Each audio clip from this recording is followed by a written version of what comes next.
రాజ్యములో దాని అర్థం ఏంటిది? Another word, ఇంకో మాట victory. విజయము. విజయం. Everybody likes vijay. ప్రతి ఒక్కరు విజయం అంటే ఇష్టము.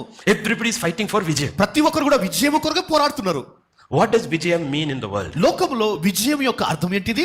What does victory mean in the kingdom? రాజ్యములో విజయం అంటే అర్థం ఏంటిది? Faith is victory. విశ్వాసమే విజయము. If your victory was brought not by faith, it is defeat.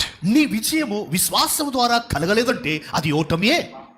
Because judgment is not now. ఎందుకంటే తీర్పు ఇప్పుడు కాదు. Judgment is after death. ఇదిగో తీర్పు మరణము అనంతరము. There's a day kept for judgment. తీర్పు కొరకు ఒక దినము నియమించబడింది. That day will decide who is victorious, who is not victorious. ఆ దినమున నిర్ణయించవలసింది ఎవరు విజయోత్సవులు ఎవరు కాదు. What is victory? విజయం ఏంటిది? Faith is victory. విశ్వాసమే విజయము. What is victory in the world? లోకంలో విజయం ఏంటిది? Nobody will say faith is victory. ఎవరు కూడా చెప్పరు విశ్వాసం అనే మాట ఎవరు మాట్లాడరు. Nobody will say. ఎవరు కూడా ఆ మాట అనరు.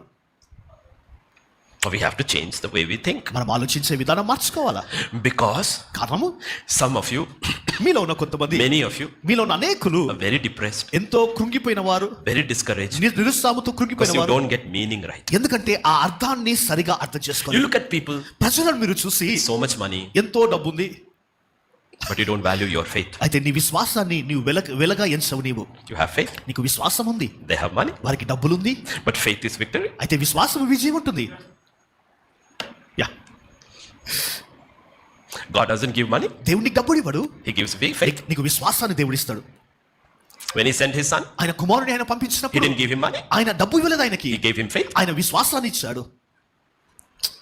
But we don't value faith, అయితే విశ్వాసాన్ని విలువగా ఎంచం మనము. we value money. మన డబ్బును విలువగా So ఎంచం. everybody who brings money, honor, glory, everything in the world, we call them victorious. ఇదిగో లోకంలో డబ్బును పేరును ప్యాకెత్తుని తెచ్చిన వారందరినీ వారు మన విజయోత్సలుగా మనం పెడతాం. But if somebody stands by faith, అయితే విశ్వాసంతో ఎవరైనా నిలబడినప్పుడు we don't consider it as victory. వారు విజయోత్సవమని మనం గుర్తించం. మనము Go to Luke 16 and verse 11. లూకా సువార్త 16వ అధ్యాయం 11వ వచనము.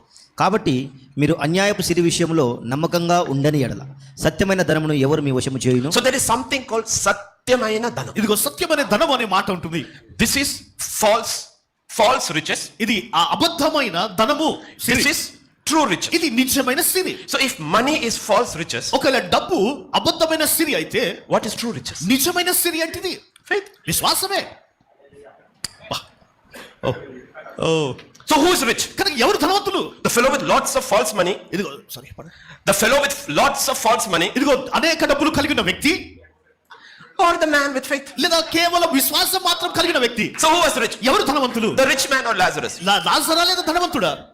Because judgment was after death. ఎందుకంటే తీర్పు అనేది మరణానంతరం జరుగుతుంది. Post death it was decided who was rich, who was poor.